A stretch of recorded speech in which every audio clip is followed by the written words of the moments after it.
Hello, hello, hello, and welcome to How to Stop Caring What Other People Think About You. I'm so excited that we're here today to talk about this because this is a topic and a concept that locks so many people up from sharing themselves in the world around them, specifically sharing their personal magic, their personal brand. And I'm so excited because do you ever feel like, if any of you are out there are parents, do you ever feel like you have children that were sent here to teach you something? Because I feel like each one of my kids represents a very specific lesson or curriculum that I am to learn. And I have one daughter in particular who is just such an amazing they're all amazing, but my daughter Lennon specifically, she has this natural gift of really caring what people think about her. And it could be her age. Hello, Essentials with Elena. It could be her age, and it could just be her personality. Her dad, she's a lot like her dad. My husband's this way, but this is something that has been on my mind for a long time. And I finally heard an example the other day, and I wanted to share it with you because it was so impactful for me. And this was the idea was how to stop caring about what other people think about you is actually not what we want. We don't actually want people to stop. We actually don't want to stop caring what people think about us. I'm laughing and you'll know why here in a second. Because if you were to stop caring what people think about you, you would be clinically diagnosed as a sociopath. And I don't want that for you, and I don't want that for me. The question that we're actually trying to answer, the question that we actually want to know is how to stop letting what other people think of us determine what we do. Can I get an amen? Is that the answer that is that also resonating? When I have in the past been extremely expressive of my personal brand, when I've been expressive of the magic that's in me, and when I have felt that there was judgments that I didn't like after I did that, judgments that I didn't like, let me explain what that means. I used to think that I was afraid of people judging me, but then I realized that every opinion that is ever shared or any statement that is ever shared from a human brain, from a human mouth, or from human fingertips if they're typing, is actually a judgment. So I wasn't actually afraid of judgments. I was afraid of judgments that I didn't like to hear. I like to hear the judgment of "you're so pretty." I didn't like to hear the judgment of "you're so ugly." I like to hear the judgment of "you're so brilliant." I didn't like to hear the judgment of "you're so dumb." So it wasn't judgments that I was afraid of. It was judgments that I didn't want to hear that I was afraid of. So my strategy for that, the tool that I had for that, was as simple as dehumanization. I would find internet warriors online, as I used to call them, keyboard warriors, and I would say, "Oh my gosh, you are so mean. You probably live in your parents' basement, don't you? You probably don't even know, blah, blah, blah," like being mean and dehumanization. And that strategy didn't work for me long term because I desire to see a world that's connected. I desire to see a world of people that are healthy. And if people are healthy, they're not sharing disempowering statements like that online with strangers that they find. And so the opposite of dehumanization for me was humanization and understanding people can only see you through their filter. People can only experience you through their filter. So what kind of life would someone have to have in order to get to a random stranger's video on the internet and respond, "You are," and then say something very disempowering? I shared this in the course in module 10 in the Market Your Personal Brand intensive course. But the idea that someone commented on one of my very first viral videos on Instagram and said, "The cause of ED everywhere," which is a diagnosis that no one wants to be the cause of. And instead of having a gut reaction of compassion and realizing what would cause a random stranger to be able to comment that on someone's video, the opposite of that would be to be dehumanizing. And that's exactly what I did. So what I've found is a more powerful question to ask than how to stop caring about what people think is how to stop letting what people think determine what you do. How could I stop letting people think determine what I do? And the answer to this is to be secure in knowing who you are. Now, I know that this is a cliche thing, and I'm going to break it down in a little bit more, with a little bit more detail here. But knowing who you are is such a common term that I think is so widely misunderstood, because most people don't ever get a strategy that teaches them how to discover who they are. The question, who were you before the world told you who you should be, is a question that a lot of people have resonated with. But if it's just asked, it can feel so surface level, because that's a really big, complicated process. And so what I believe is understanding first of all, understanding and appreciating and acknowledging the way that you came here on earth, who you came to be. It takes work. It takes understanding that there's a difference between how I feel and how you feel.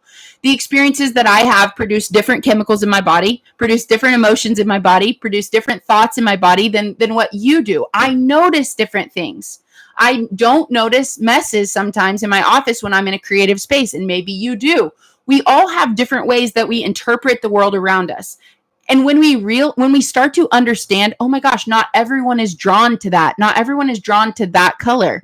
Not everyone is drawn to that situation. Not everyone loves marketing like I do. In fact, most people don't. That's maybe another conversation. Some people love art. Some people love math. Some people love Sudoku.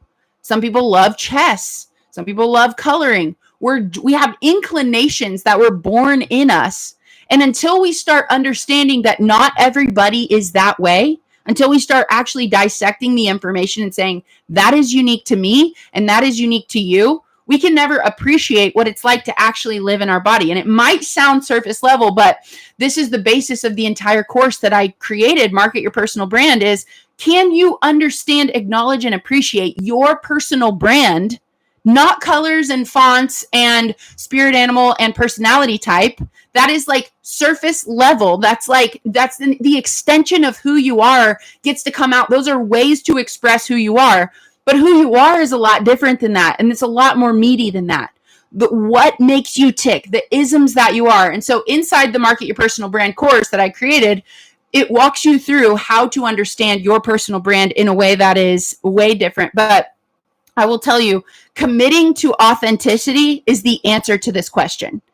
How to stop letting what people think determine what you do is committing to authenticity and saying, hey, here I am. And let's say, imagine here you are, and then here is your circle of influence. And anyone specifically online, let's say, this is a perfect example. Anyone who wants to leave can leave. Circle of influence means they choose to be there. So if you are committed to sharing what is actually accurate for you, then you know you are giving people the opportunity to make an informed decision about if they stay in your circle of influence or if they don't.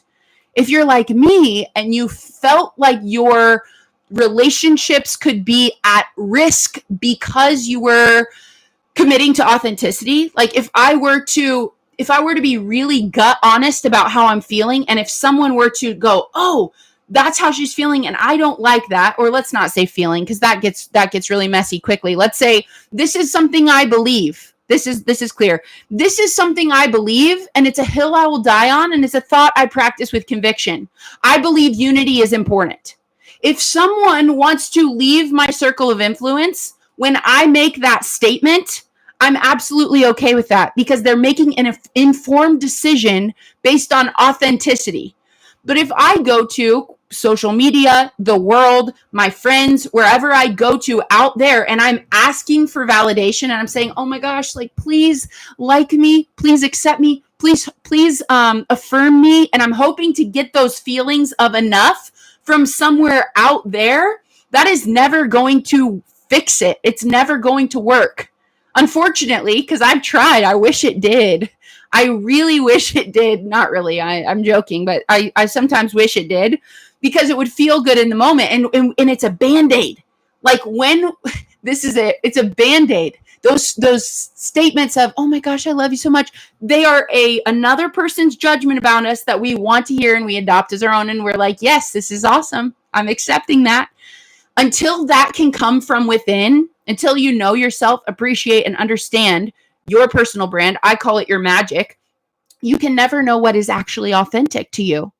Then when you speak what is true for you, your belief, your beliefs, thoughts you practice with conviction, intentional statements or opinions that you feel makes your life or the world around you a better place, let anyone who doesn't resonate leave, because they're making an informed decision. And I love this. Essentials with Elena. Honestly, I haven't always felt authentic on social media, but maybe that's because I haven't done the work to discover who I truly am. That's such a good comment. And I'm so glad you said that, because I feel like for me, there was a rub between the evolution. Like when I started, of course, we're always evolving as humans, we're always growing and changing. When I started transforming from certain belief systems to new belief systems that I felt like made the world a better place, that made my experience better, that made the impact that I had more congruent with with love, let's just say it like that. I knew, and I would even sometimes think of specific people in my circle who I loved that I felt like they wouldn't resonate with the message that I wanted to share. And even to this day, there's still sometimes a pain that I feel, like a physical pain sometimes, when I see that, maybe I shared something that was extremely authentic and it was true for me. It's a belief that I believe is important to share. And I see someone else see it or I say it in the presence of someone and maybe I don't think that they resonate.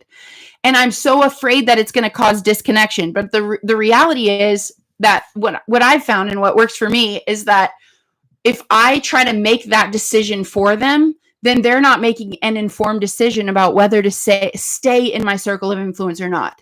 And that feels manipulative to me.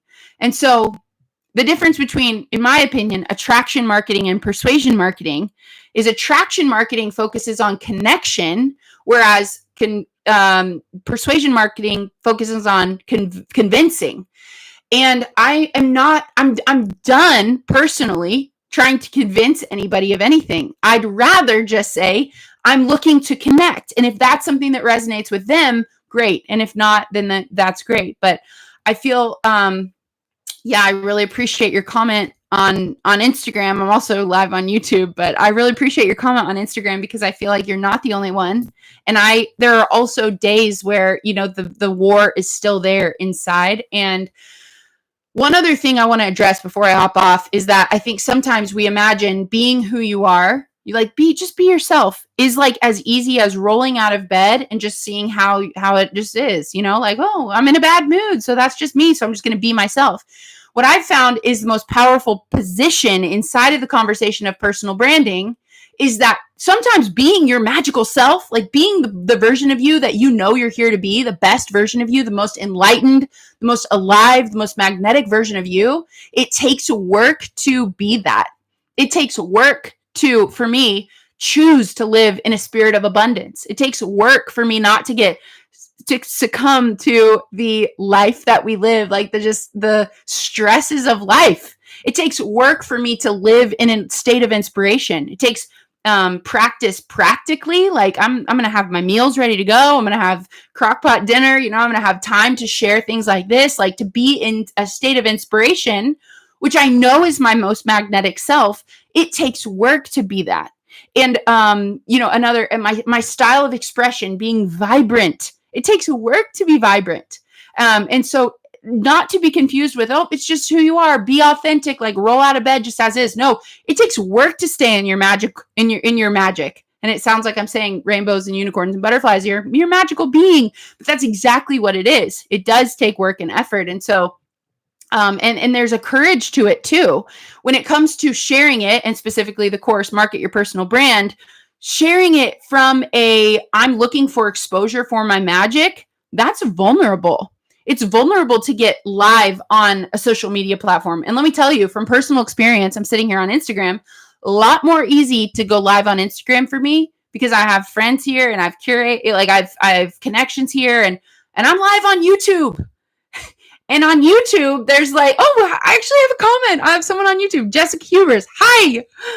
on YouTube, I don't feel connected. I don't feel like I know what I'm doing. I don't know what's happening on YouTube. I don't know how YouTube works. But it's interesting that the courage that it requires, especially in the beginning too, to go live or to share yourself. And I'm not a social media coach, and I'm also not a social media advocate, but social media is such a great example of the courage to put yourself out there when I can't see any of you guys. I can't see how you're seeing me.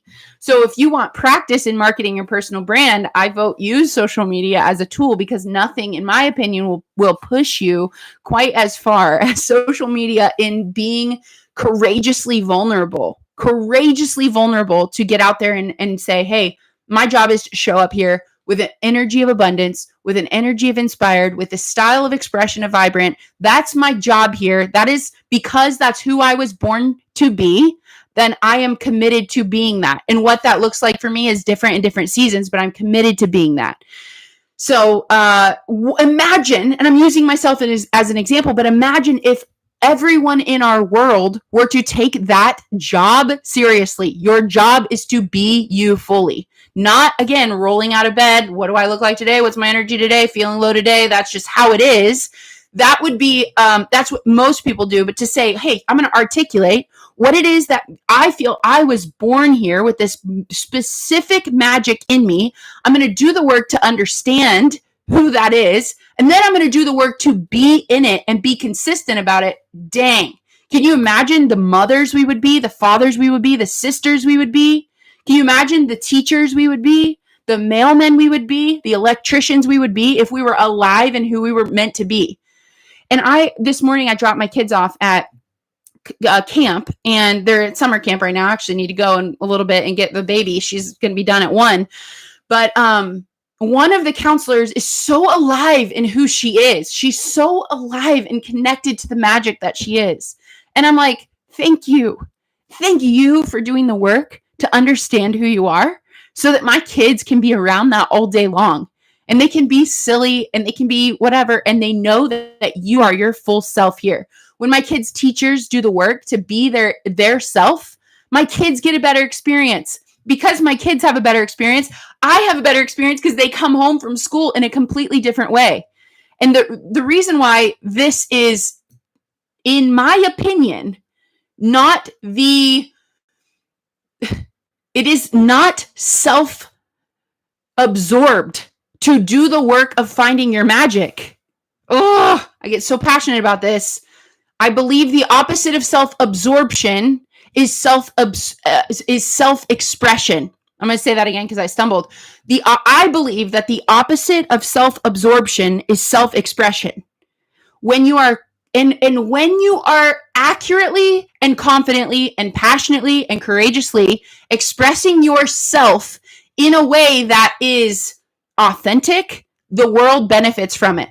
I think of the people who have benefited, my life have been benefited by, just because they've done the work to remain consistent. I think of, y'all, Andy Grammer. I'm just gonna, one day we will know each other.